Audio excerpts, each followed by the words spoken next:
केंद्रीय गृह मंत्री अमित शाह ने गुरुवार को कहा कि भाषा राष्ट्र की आत्मा है, केवल संचार का माध्यम नहीं। वे दिल्ली में राजभाषा विभाग की स्वर्ण जयंती समारोह में बोल रहे थे। देश के लिए भाषा केवल संवाद का माध्यम नहीं है, यह राष्ट्र की आत्मा है। हमें अपनी भाषाओं को जीवित और समृद्ध रखने के प्रयास करने होंगे। उन्होंने कहा कि हिंदी सभी भारतीय भाषाओं की मित्र है और हिंदी तथा अन्य भारतीय भाषाएं मिलकर राष्ट्र की आत्म गौरव यात्रा को गति दे सकती हैं। हिंदी किसी भी भारतीय भाषा की विरोधी नहीं हो सकती। हमें अपने भाषा में सोचने और बोलने की जिद करनी चाहिए। शाह ने कहा कि जब तक व्यक्ति अपनी भाषा में गर्व से नहीं बोलता और सोचता, तब तक वह गुलामी की मानसिकता से मुक्त नहीं हो सकता। उन्होंने बताया कि अब JEE, NEET और CUET जैसे प्रतियोगी परीक्षाएं 13 भारतीय भाषाओं में करवाई जा रही हैं। CAPF कांस्टेबल भर्ती भी अब हिंदी और अंग्रेजी के साथ अन्य भाषाओं में हो रही है। आज 95% अभ्यर्थी अपनी मातृभाषा में परीक्षा दे रहे हैं और आने वाले समय में भारतीय भाषाओं के उज्जवल भविष्य की ओर इशारा करता है। समारोह में दिल्ली की मुख्यमंत्री रेखा गुप्ता भी मौजूद रहीं। रक्षा मंत्री राजनाथ सिंह ने शंघाई सहयोग संगठन SCO की बैठक में आतंकवाद को वैश्विक खतरा बताया और इसे जड़ से खत्म करने के लिए एकजुट अंतर्राष्ट्रीय प्रयास की आवश्यकता पर बल दिया। उन्होंने कहा कि आतंकियों, उनके प्रायोजकों, फंडिंग करने वाले और आयोजकों को न्याय के कटघरे में लाना जरूरी है। उन्होंने कहा कि भारत आतंक के केंद्रों को निशाना बनाने से नहीं हिचकेगा और आतंकवाद के प्रति जीरो टॉलरेंस की नीति अपनाता है। आतंकवाद में ड्रोन, साइबर अटैक और हाइब्रिड वॉरफेयर जैसी आधुनिक तकनीकों के उपयोग का भी उल्लेख किया और इससे निपटने के लिए सहयोग की मांग की। युवाओं में कट्टरपंथ फैलने से रोकने की बात कही और SCO की रैट्स प्रणाली के योगदान की सराहना की। आतंकी समूहों और गैर राज्य कारकों के हाथों में बड़े हथियारों WMD की बढ़ती पहुंच को लेकर चेताया। केंद्रीय जल शक्ति मंत्री CR पाटिल ने एक प्रेस कॉन्फ्रेंस में पिछले 11 वर्षों में भारत की आर्थिक प्रगति और समावेशी विकास को रेखांकित किया है। उन्होंने प्रधानमंत्री नरेंद्र मोदी के नेतृत्व को इसका श्रेय दिया और कहा कि भारत 2014 में दुनिया की 11वीं सबसे बड़ी अर्थव्यवस्था था। अब वह 5वें स्थान पर है और चौथे स्थान की तरफ बढ़ रहा है। सरकार ने हर वर्ग, महिलाओं, युवाओं और किसानों के लिए कार्य किया है। चंद्रयान की सफलता और किसानों को सीधा आर्थिक लाभ जैसे 6000 हर वर्ष जैसे कार्यों को सरकार की उपलब्धियों के रूप में बताया। पहले किसानों को मदद के लिए संघर्ष करना पड़ता था, अब बिना आवेदन का पैसा सीधे खातों में जाता है। जल जीवन मिशन के तहत 501 करोड़ आवंटित किए गए हैं और गुजरात के बनासकांठा में 35 जल संरक्षण संरचनाएं बनाई गई हैं। पाकिस्तान को लेकर उन्होंने कहा कि भारत ने सख्त कार्रवाई कर यह संदेश दिया कि किसी भी खतरे को बर्दाश्त नहीं किया जाएगा। सिंधु जल संधि पर पाटिल ने कहा कि वे इस पर सीधे उत्तरदायी नहीं है, लेकिन जो भी निर्णय होगा वह देश हित में होगा। गुरुवार को सरकार ने बताया कि विमान के ब्लैक बॉक्स से कॉकपिट वॉइस रिकॉर्डर CVR और फ्लाइट डेटा रिकॉर्डर FDR को सुरक्षित निकाल लिया गया है। उनका डेटा डाउनलोड कर लिया गया है और इनका विश्लेषण शुरू हो गया है। ये दोनों रिकॉर्डर विमान हादसों की जांच में सबसे अहम भूमिका निभाएंगे। उत्तराखंड के रुद्रप्रयाग जिले के घोलतीर क्षेत्र में गुरुवार सुबह एक 18 सीटर बस के नियंत्रण खोने के बाद वह अलकनंदा नदी में गिर गई। हादसे में एक व्यक्ति की मौत हुई है जबकि 7 लोग घायल हुए हैं। बस में कुल 18 यात्री सवार थे।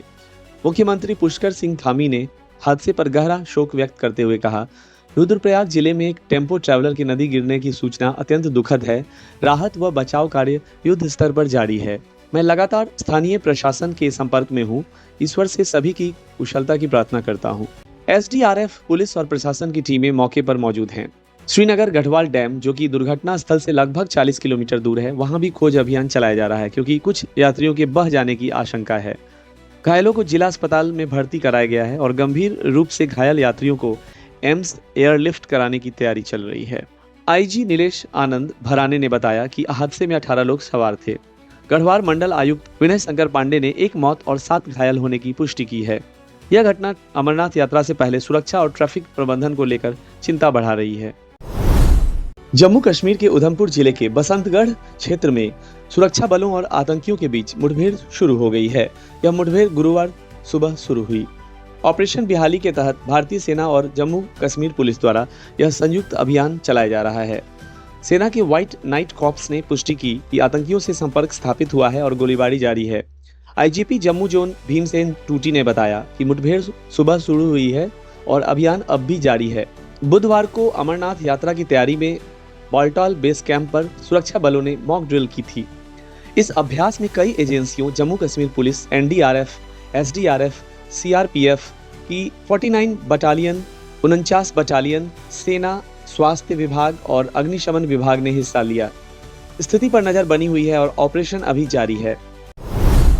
भारतीय वायुसेना के ग्रुप कैप्टन शुभांशु शुक्ला, जो एक्सियोम मिशन 4 AX4 के मिशन पायलट हैं, उन्होंने अंतरिक्ष में अपने पहले अनुभव को साझा करते हुए कहा कि आप बस निर्वात में तैर रहे हैं, यह बिल्कुल जादुई है, इट्स मैजिकल। स्पेसएक्स ड्रैगन यान से उड़ान भरने के बाद उन्होंने बताया कि लॉन्च के क्षणों में उन्हें एक अद्भुत अनुभव हुआ। आपको पीछे की ओर धकेला जाता है और फिर अचानक शांति छा जाती है। शुक्ला ने कहा, यह सिर्फ व्यक्तिगत उपलब्धि नहीं, यह हम सब की है। मिशन में एक हंस श्वान को शुभंकर के रूप में लाया गया है, जो शांति, शक्ति और उद्देश्य का प्रतीक बताया गया है। एक्सियोम 4 टीम में 4 अंतरिक्ष यात्री शामिल हैं, जो 3 महाद्वीपों और 4 देशों भारत, अमेरिका, यूरोपीय संघ का प्रतिनिधित्व करते हैं। ISS से जुड़ने के बाद मिशन दल 14 दिनों तक विज्ञान, अनुसंधान और व्यावसायिक गतिविधियों में संलग्न रहेगा। शुभांशु शुक्ला का भारत को संदेश। उन्होंने कहा, नमस्कार मेरे प्यारे देशवासियों, क्या सवारी रही। 41 साल बाद हम अंतरिक्ष में लौटे हैं। हम 7.5 किलोमीटर प्रति सेकंड की गति से पृथ्वी की परिक्रमा कर रहे हैं। कंधे पर लहराता तिरंगा मुझे याद दिला रहा है कि मैं आप सबके साथ हूँ। यह यात्रा केवल अंतरिक्ष स्टेशन तक पहुँचने की नहीं है, बल्कि भारत के मानव अंतरिक्ष कार्यक्रम की शुरुआत है। गर्व से जुड़िए। जय हिंद, जय भारत। इसरो और नासा मिलकर ढेर सारे प्रयोग कर रहे हैं, जैसे मांसपेशियों के पुनरुत्पादन, खाद्य माइक्रो एल्गी की वृद्धि, जलजीव सूक्ष्म जीवों का अस्तित्व, माइक्रोग्रेविटी में डिजिटल डिस्प्ले के साथ मानव सहभागिता। यह मिशन भारत के लिए ऐतिहासिक है, क्योंकि यह 1984 में राकेश शर्मा की उड़ान के बाद भारत की पहली मानव युक्त अंतरिक्ष उपलब्धि है। भारत ने शंघाई सहयोग संगठन SCO की बैठक में आतंकवाद से जुड़ी संयुक्त घोषणा पत्र पर हस्ताक्षर करने से इनकार कर दिया। इसका कारण था कि दस्तावेज में 22 अप्रैल को जम्मू कश्मीर के पहलगाम में हुए आतंकी हमले का कोई जिक्र नहीं था, जबकि पाकिस्तान में हुई घटनाओं को शामिल किया गया था। मॉडल और अभिनेता मिलिंद सोमन ने फिट इंडिया रन 2025 मैराथन की मुंबई से शुभारंभ फ्लैग ऑफ किया। यह फिटनेस कार्यक्रम 500 किलोमीटर की नंगे पांव दौड़ और साइकिलिंग के साथ स्टार्ट हुआ। इसका समापन गोवा में होगा। मिलिंद सोमन ने कहा कि स्वस्थ और फिट जीवन शैली अपनाना न केवल व्यक्तिगत भलाई बल्कि राष्ट्र के लिए भी फायदेमंद है। उन्होंने प्रधानमंत्री नरेंद्र मोदी के फिटनेस संदेश को दोहराया और योग दिवस के महत्व पर भी बल दिया। पहले दिन के कार्यक्रम में 10 किलोमीटर की दौड़ हुई, 90 किलोमीटर की साइकिलिंग और अंत में 20 किलोमीटर की दौड़ शामिल है। यह दिनचर्या हर दिन मौसम के अनुसार दोहराई जाएगी। इसके साथ ही मिलिंद सोमन मिस्टर, मिस और मिसेस इंडिया इंटरनेशनल पीजेंट्स के ग्रैंड फिनाले में जज के रूप में शामिल होंगे, जो इस अक्टूबर थाईलैंड के फुकेत में आयोजित होगा।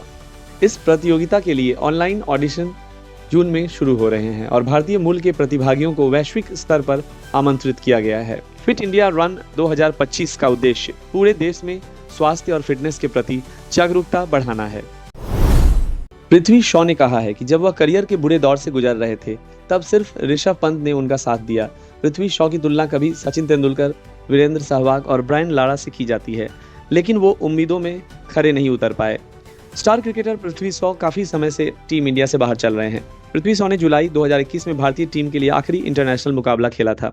आगे चलकर उनकी मुंबई की रणजी टीम से भी छुट्टी हो गई। वहीं मेगा ऑक्शन में अनसोल्ड होने के कारण Prithvi Shaw Indian Premier League IPL 2025 का भी हिस्सा नहीं बन पाए।